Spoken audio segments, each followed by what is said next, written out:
PixMix is brought to you by the Arun and Show, brought to you by Liberated Syndication, twitch.tv/Arun Show, and is in association with the Old School Lane podcast. PixMix is brought to you by oldschoollane.blogspot.com and is associated with the Arun and Show.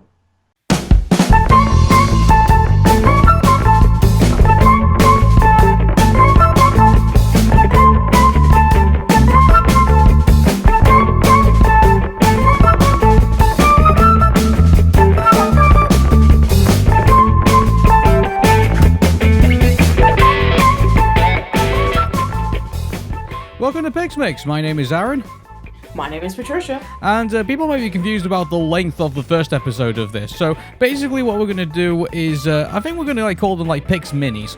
I think we could probably say. And so we are now currently building up to the release of Soul, which will be coming out on Disney Plus on Christmas Day. So until then, until we get to the 25th of December, every single day we are going to be talking about a particular Pixar short and give our thoughts and feelings about what we make of them, basically. So, yeah, I mean, in regards to the Pixar shorts themselves, I know we've kind of discussed about them a little bit in, other episodes in PixMix, but we never really had a chance to kind of, really dedicate ourselves to, one particular short, because we've always tried to, concentrate on the main movie rather than kind of, what comes before it. So, we thought that was a bit unfair, so I thought, this is our moment, this is our time to basically give maybe, 5-10 minute thoughts on every single short and give them more justice than we actually gave them. So... Absolutely. Yeah. Okay, so for this first episode, we are going to start off with the first and one that was released by PixMix, which is The Adventures of Andre and Wally B. Yes, this came out around 1984. It's only a minute and 54 seconds. I mean, we were kind of shocked about how, literally short it was. And this was even before Pixar even became an actual company. If you look at the credits, the beginning opening credits, it says that it was distributed by LucasFilm, and the production company was the Graphics Group. And that's what Pixar was called originally. So... yeah, I mean, basically, as you guys know from, tons of documentaries and inside stories about Pixar, is that, you have a group of people, one consisting of John Lasseter, who was interested in going into the realm of 3D animation. And then that's when they decided to start this little small company that can be able to produce such works. And one of them was this short that we're going to be talking about today. Yeah. So, I mean, there's not really much of a story to this short. I mean, it's, I think, I always make fun of certain Pixar films being tech demos, and like that. But I think we can safely say that we can give this short a lot of leeway, because this was the first, I could say, venture into the idea of taking characters, putting them into a three-dimensional environment, and making them at the point where they could be acceptable on a PlayStation 2. And this is back in 1984. So, this far advances, every other type of computer technology that's currently out there, definitely in regards to, movies or entertainment or anything in that regard. I mean, I think we were still in the era where, we were doing, text-to-text adventures, I think it was, on DOS pretty games. much. So, to be fair to Andre and Wally B, this is a very venturous, a very venturous thing to go into. So, I mean, the story is pretty simple. It's Andre is asleep in the woods, and then he's awoken by a bee, who then, the bee then decides to, Wally B, I guess we can call him. Now Andre's obviously the main character. And, the bee takes some hilarity in Andre's physical appearance, and also Andre's kind of worried about the bee stinging him. So he fools the bee into thinking that there's something behind him. He obviously runs away, classic gag, and the bee chases after him and stings him.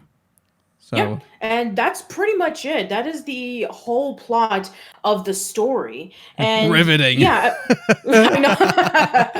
I know, riveting. But here's the thing. It's whenever people talk about the classic Pixar shorts, they talk about Luxo Jr., they talk about Tin Toy, they talk about knickknacks, but Andre B, Andre and Wally is not one that people really go into, and it's the first one that was ever created.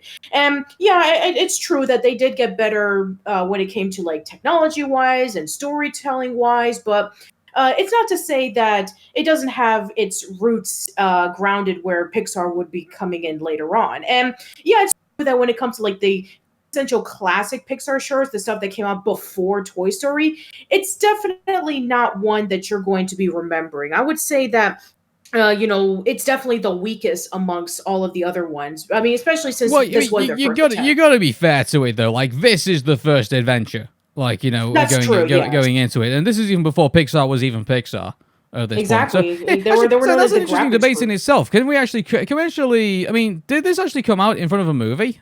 Wally B and sorry, Andre and Wally B. Did No, it it or didn't. It no? didn't. It didn't come out as a movie. It was essentially like they released it at a film festival back in 1989, and then it was just released on home video for Tiny Toy Stories and the Pixar Short Films Collection Volume One, which Aaron and I had just been watching to get ourselves prepared for this. And I don't think this was ever released as a as a featurette for a Pixar film. So Yeah. yeah, I think that it's just there as a short, and it's just a showcase of what Pixar would later on be doing. hmm And so, I mean, the graphics at the time look incredible. I think we can be if we say that it's like, oh wow, like the forest. When you really look at it, it does look like what it's supposed to be, and it's in regards to its cartoony form, like it is appealing to the eye. I think we can all say, Yeah, yeah, it looks a bit flat in places, but at the same time, like you can forgive it for obviously being, in its era at the time. I mean, like I'm trying to think when Money for Nothing came out. When they first started playing around with like 3D technology and like in like music videos and stuff like that. Like even then, it still looked pretty primitive at the time, when he exactly. was getting Yeah. signed. So yeah, so the idea of like texturing in a 3D environment and obviously making it go the distance, I think, which is obviously like a minute and a half, which obviously is was quite a feat at the time. I think it can be forgiven.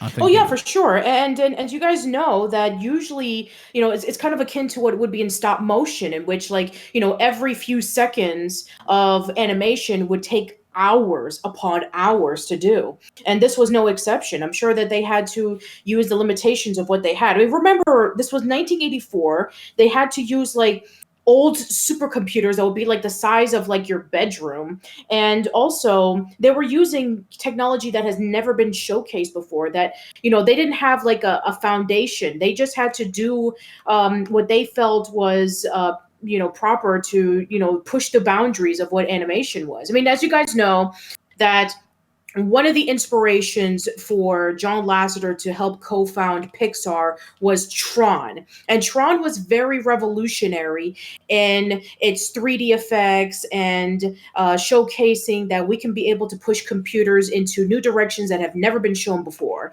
And it basically, with looking at this movie and how it would play into what would be in the later Pixar shorts and the other Pixar films, is that they basically had to know everything about what technology had to offer them at the time. And these are like young up and coming animators who had worked on Disney and wanted to go into a completely different direction than what Disney was doing at the time, especially in the 80s when Disney was not doing very well. I did a podcast recording not too long ago with my friend Chris, aka Rowdy C from TV Trash, where we talked about the Disney Bronze era, ranging from the 70s to the 80s. And let's be honest, I mean, the 80s were not a good time for Disney. I mean, you had Ralph Bakshi and Don Bluth pretty much taking over what animated movies would be. Either that or animated movies based off of Saturday morning cartoons like the Care Bears or Transformers. So the fact that and this was even before that